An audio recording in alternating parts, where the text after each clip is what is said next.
तो देखिए लोकेशन कब मिली, अभी तक का घटनाक्रम क्या है। तलाश में छापेमारी चल रही है। लखनऊ में 6 जगह है जहां पर पुलिस की छापेमारी हुई है। इसके बाद देखिए मेरठ, मुजफ्फरनगर, बागपत में भी छापेमारी की खबर है। एसीएस गृह अवनीश अवस्थी ने सीएम को इस पूरे मामले की जानकारी दी है। डायरेक्ट टच में है वो। नोएडा सीपी आलोक सिंह से सीएम योगी नाराज बताए जा रहे हैं। श्रीकांत की लास्ट लोकेशन की अगर आप बात करें तो ये ऋषिकेश में फाउंड है, ऋषिकेश में मिले, सूत्र बताते हैं। इसके अलावा हरिद्वार में सीसीटीवी में भी श्रीकांत कैद हुआ है, सूत्र कहते हैं। और अब जो है ताजा अपडेट कि एसटीएफ की 5 टीमें उत्तराखंड के लिए रवाना हो चुकी हैं। अवैध निर्माण पर बुलडोजर की खबरें और तस्वीरें तो हम आपको लगातार दिखा रहे हैं। सीधा रुख करते हैं, हमारे ब्यूरो चीफ अजीत राठी का देहरादून से सीधे वो जुड़े हैं और अब इस पूरे मामले पर जो निगाहें हैं वो उत्तराखंड में आकर के टिक गई हैं। चाहे नोएडा पुलिस की बात कर लें, चाहे एसटीएफ की बात कर लें या खुद देहरादून का पूरा डिपार्टमेंट, अजीत किस तरीके का इनपुट मिल पा रहा है? देखिए स्नेहलता, जैसा कल से जो लोकेशन उत्तराखंड के भीतर श्रीकांत त्यागी की मिल रही है, पहली लोकेशन मंगलौर की थी, फिर ऋषिकेश की हुई, तो यहाँ पर भी तमाम जो पुलिस डिपार्टमेंट है वो अलर्ट पर है। चूँकि नोएडा में इतना बड़ा काम हो जाने के बाद, इतना बड़ा कांड हो जाने के बाद पूरी पुलिस हरकत में है, तो यहाँ भी संपर्क किया गया है। यहाँ भी डिपार्टमेंट की जो पुलिस है, डिपार्टमेंट के जो दूसरे अलग अलग जो विंग हैं, तो उनको भी दबिश के लिए कहा गया है। चेकिंग चल रही है, लेकिन श्रीकांत त्यागी का इस समय कहाँ है, उसकी लोकेशन इसलिए भी अब मिलना बंद हो गई चूँकि उसका फ़ोन स्विच ऑफ है।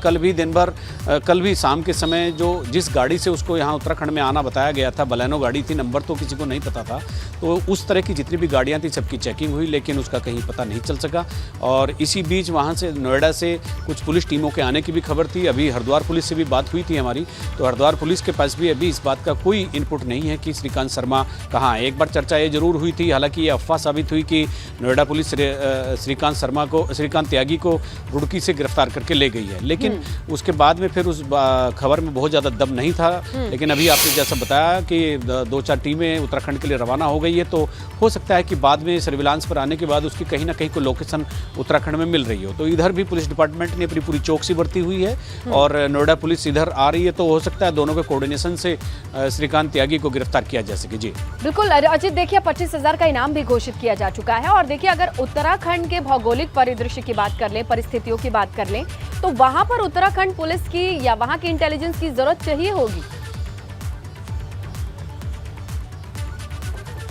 बिल्कुल, देखिए लोकल पुलिस के सहयोग के बिना तो थोड़ा मुश्किल होता है किसी बाहर की पुलिस के लिए कोई ऑपरेशन सक्सेस करना, लेकिन ऐसा होगा नहीं चूँकि वहाँ पर उत्तर प्रदेश सरकार के जिस तरह से एजेंडे में ये नोएडा का ये कांड है, जिस तरह से वहाँ के मुख्यमंत्री योगी आदित्यनाथ इसको बहुत गंभीरता से ले रहे हैं, तो कहीं ना कहीं वो मैसेज यहाँ भी आया होगा, पॉलिटिकली नहीं आया होगा, तो प्रशासनिक तौर पर वहाँ के शासन से, यहाँ की शासन की बात हुई होगी, वहाँ पुलिस के अधिकारियों से यहाँ बात हो रही है, एक समन्वय बनाकर आगे बढ़ने की कोशिश, गिरफ्तारी की दिशा में एक कोशिश हो रही है, लेकिन वो कब तक पूरी होती है देखना होगा। लेकिन फिलहाल जो यहाँ पर एक चौकसी बरती जा रही है, एक अलर्ट पर पूरा सिस्टम रखा हुआ है, तो नोएडा में चूंकि सरकार ने उसे बहुत गंभीरता से लिया है, महिला का मामला होने की वजह से भी, और उसके बाद जो उसकी अवैध जो प्लॉटिंग थी, अवैध जो निर्माण थे, उनको ढहाने का भी, और अब 25,000 का उस पर इनाम घोषित होने के बाद यहाँ भी वो मैसेज या तो आ चुका होगा या आने वाला होगा। चूंकि जब इनामी हो गया, एक रिवार्ड उस पर घोषित कर दिया गया है, तो अब और एक्स्ट्रा कदम उठाने होंगे पुलिस को। अब देखना है कि किस तरह से ये कदम आगे उठते हैं, क्या उनकी स्ट्रेटेजी होती है, क्या यहाँ की पुलिस की रणनीति आगे की बनती है, तो यही सब देखना बाकी है। जी बिल्कुल अजित, आपसे समझना चाहेंगे कि किस तरीके से अगर ऋषिकेश लास्ट लोकेशन मिलती है, कितने ऑप्शन रह जाते हैं वहां से भागने के या आगे या पीछे आने के, क्या विकल्प दिखाई देते हैं? देखिए ये भौगोलिक तौर पर अगर ऋषिकेश श्रीकांत त्यागी पहुंच गया है या पहुंच गया होगा और उसे पुलिस से छुपना होगा, उसके लिए 2 रास्ते हैं, 3 रास्ते हैं। एक तो वो ऋषिकेश में ही किसी आश्रम में छुप जाए, किसी को खबर नहीं होगी। दूसरा, वो वहाँ से आगे मुनि की रेती से उत्तरकाशी मार्ग पर टिहरी जिले में एंट्री कर सकता है, और अगर वहाँ नहीं करता तो बस सीधा एक रास्ता देवप्रयाग का बसता है, जो रुद्रप्रयाग होते हुए, चमोली होते हुए आगे बद्रीनाथ तक जाता है।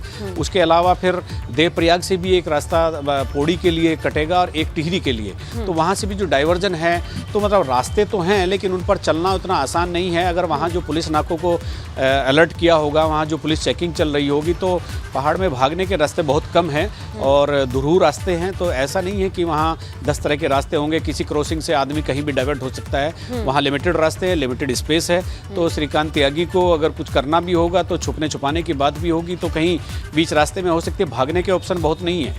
बिल्कुल, क्योंकि देखिए ऐसे रास्ते नहीं होते हैं कि कल रात अगर ऋषिकेश उसकी लास्ट लोकेशन मिलती है अजित, तो बहुत ज़्यादा दूर जाने की संभावना ऐसी नहीं बनती है, क्योंकि रास्ते ऐसे नहीं है और बारिश का मौसम अलग है।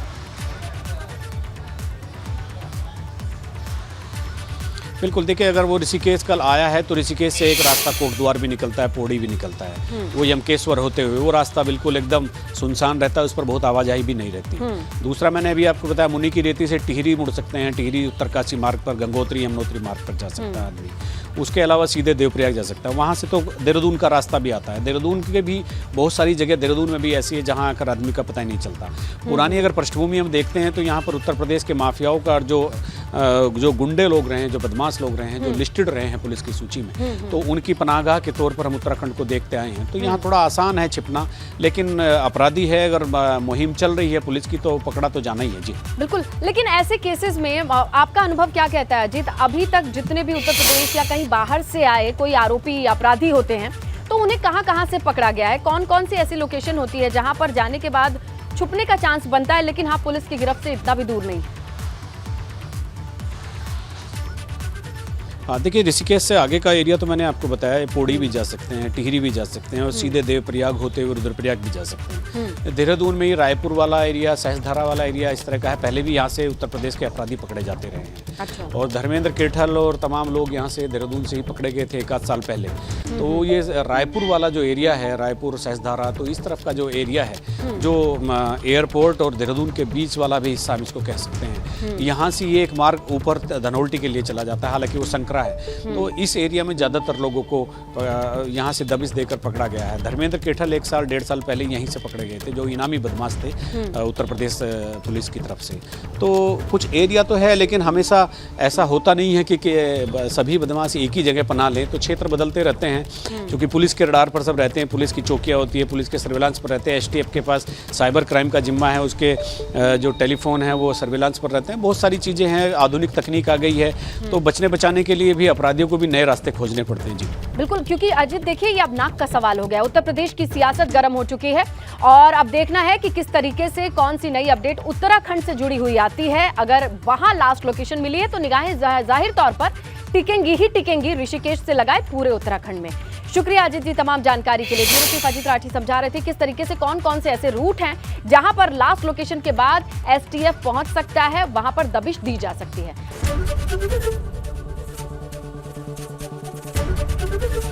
ABP गंगा, खबर आपकी, जुबान आपकी।